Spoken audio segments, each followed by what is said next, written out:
Bismillahirrahmanirrahim. Assalamualaikum warahmatullahi wabarakatuh.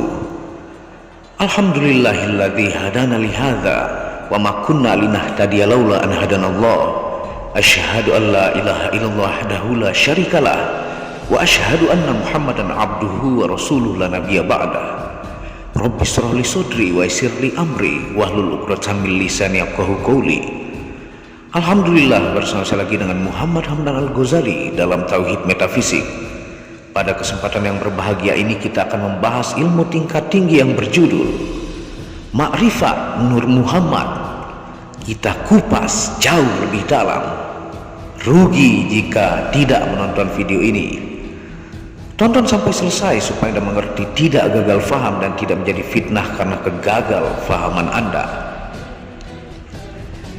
Ketika kita hendak mencari atau mengenal diri sendiri, hendaknya kita terlebih dahulu mengetahui atau mengenal rahasia Nur Muhammad, karena rahasia Nur Muhammad adalah jati diri yang sejati. Dan inilah rahasia Nur Muhammad. Adapun yang dinamakan hawa nafsu, ia terbagi menjadi dua bagian. Yang pertama adalah hawa nafsu jasmani, yang kedua adalah hawa nafsu batin. Adapun yang dizohirkan itu berasal dari anamir Adam, yaitu 4 unsur: api, angin, air, dan tanah. Dan inilah hakikat 4 unsur tubuh manusia di lafaz Allah, yaitu alif, lam, ha.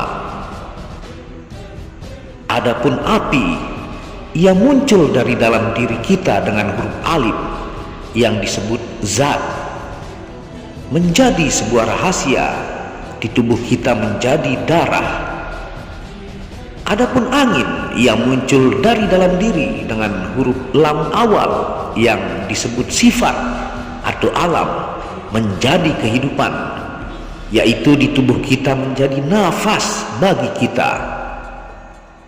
Adapun air, ia keluar dari batin dengan huruf lam akhir bernama asma, menjadi hati, yang di tubuh kita menjadi mani bagi kita. Adapun bumi, ia muncul dari batin dengan huruf H yang dinamakan af'al, menjadi perilaku yang menjadi tubuh di dalam diri kita. Maka jika memang demikian, maka penciptaan jati diri zohir kita itu muncul dari 4 elemen dan hasil proyeksi jati diri batin kita, yakni secara hakikat 4 unsur itu terlambang dari 4 huruf nama Tuhan, tersusun dan berasal dari huruf nama Allah, alif lam ha.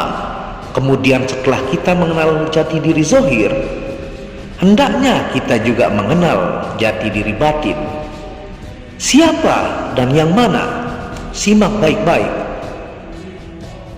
Karena batinlah yang mengenal Tuhannya, sebagaimana yang disebutkan, man arufa nafsahu faqad arufa rabbahu. Artinya siapa yang mengenal dirinya, maka mengenal Tuhannya.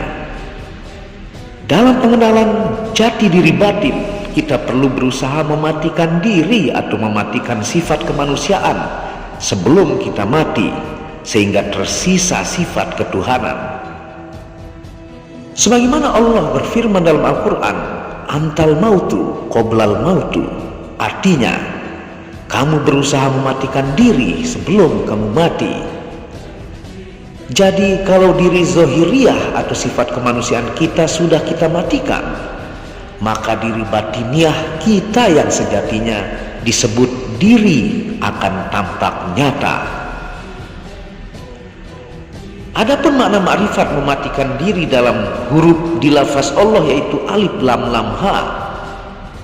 Alif yang bermakna Allahus samawati wal ard. Lam awal lillahis samawati wal ard.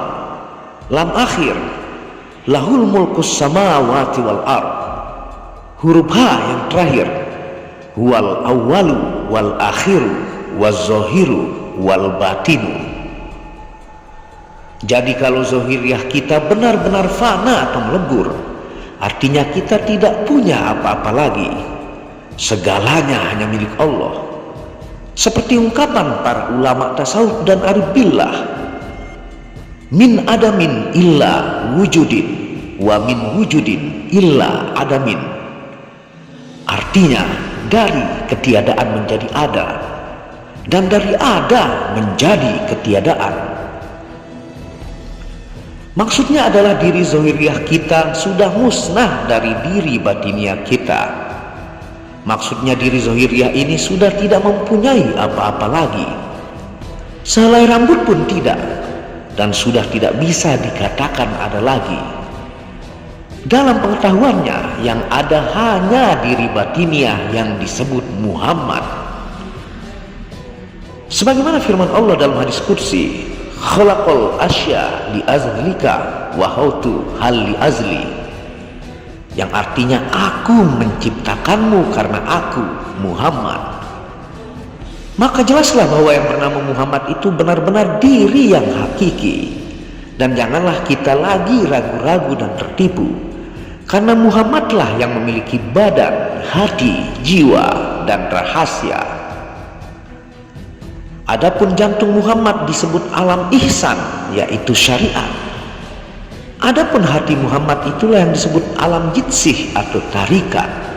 Adapun kehidupan Muhammad itulah yang disebut sifat ilustratif, yaitu realitas. Adapun rahasia Muhammad itulah rahasia roh, yaitu makrifat. Maka setelah itu terserah kepada Muhammad untuk mengenal Tuhannya.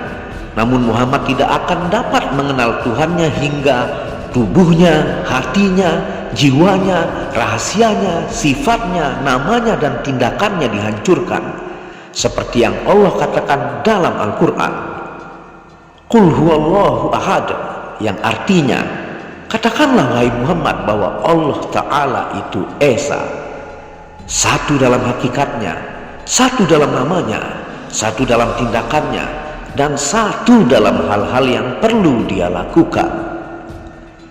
Dan lagi-lagi Allah Subhanahu wa taala berfirman dalam Al-Qur'an, "Wa tawakkal 'alal hayyil ladzi la yamutu." Artinya, serahkanlah dirimu wahai Muhammad kepada Tuhanmu yang hidup dan tidak pernah mati. Maka penjelasan tentang ketundukan dan penyerahan diri Muhammad kepada Allah adalah sebagaimana yang tertera di bawah ini. Dan janganlah kamu ragukan lagi ilmu yang rahasia ini. Dengarkan baik-baik. Adapun sisi batin Muhammad, ia merupakan hati bagi Allah dan rahasia bagi seorang hamba. Adapun awal Muhammad, sifat bagi Allah dan kehidupan bagi hamba. Adapun akhir dari Muhammad, namanya untuk Allah dan hatinya untuk hamba. Adapun zahir Muhammad, yaitu af'al bagi Allah dan jantung bagi hamba. Adapun yang disebut atau dijuluki hamba itu tidak lain adalah Muhammad. Dan janganlah kamu mengira bahwa yang disebut hamba itu adalah kami atau batang fisik manusia. Itu keliru, karena kami atau tubuh manusia secara ilmu pengetahuan sudah tidak ada lagi. Maka rahasia hidup, mati, dan tubuh Muhammad itu tidak ada. Karena badan itu mudah binasa terhadap zatnya, sifat-sifatnya, nama-namanya, perbuatan-perbuatannya, yaitu Allah Subhanahu wa ta'ala. Sebagaimana firman Allah Subhanahu wa ta'ala, wal awwalu wal akhiru wal zahiru wal batinu. Maksudnya ialah dialah Tuhan yang memulai dan dialah yang mengakhiri.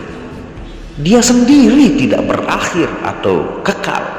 Dialah yang nyata dan dialah yang batin. Jadi Muhammad hanya sebuah nama. Adapun dalil yang lebih jelas dan lebih pasti bahwa ia tidak lain hanyalah sebuah nama adalah sebagaimana yang tertera di bawah ini. Sebagaimana yang tertulis dalam rahasia Muhammad, sesungguhnya ia tidak lain adalah manifestasi dari sifat Allah yang disebut dengan kata Qola. Adapun apa yang disebut sebagai kehidupan Muhammad, maka sesungguhnya ia tidak lain adalah manifestasi dari 6 sifat Allah, yakni sama, basar, kalam, sami'un, basirun, mutakallimun. Adapun yang disebut hati Muhammad, maka sesungguhnya ia tidak lain adalah manifestasi dari 4 sifat Allah yang disebut dengan kata illah, yakni kekuatan, keinginan, pengetahuan, dan kehidupan. Adapun apa yang disebut sebagai tubuh Muhammad, maka sesungguhnya ia tidak lain adalah manifestasi dari 5 sifat Allah yang disebut dengan kata Allah, yakni qadirun, muridun, alimun, raja, dan kesatuan. Maka apa yang dinamakan Muhammad itu hakikatnya adalah sifat Allah, yaitu sifat keagungan, keindahan, dan kesempurnaan, yaitu apa yang dinamakan dengan kalimat tauhid yang mulia, yaitu la ilaha illallah. Artinya tidak ada seorang pun sebelumnya wahai Muhammad, dan tidak ada seorang pun sesudahnya wahai Muhammad. Maka dari itu makna kalimat yang mulia ini harus diketahui agar tidak terjadi lagi keraguan dan kesesatan berkenaan dengan ilmu tauhid dan makrifat. Adapun Muhammad, dia hanyalah seorang hamba yang memiliki rahasia dari Allah Subhanahu wa ta'ala. Karena Allah adalah nama bagi wujud yang hakiki dan mutlak, yaitu wawasan ilmu di dalam diri batin Muhammad. Wallahu a'lam bishawab. Itulah ma'rifat Nur Muhammad yang kita kupas jauh lebih dalam. Dalam mendengar video ini, Anda perlu fokus dan seksama memperhatikan setiap kalimatnya. Dan jika Anda belum mengerti, Anda bisa ulangi video ini atau konsultasikan kepada kiai atau mursyid Anda. Semoga menambah khazanah ilmu pengetahuan dalam tasawuf. Apabila ada salah kata, itu murni dari kebodohan saya sendiri. Apabila ada benarnya, itu datangnya dari Allah. Wabillahi taufiq wal hidayah. Assalamualaikum warahmatullahi wabarakatuh.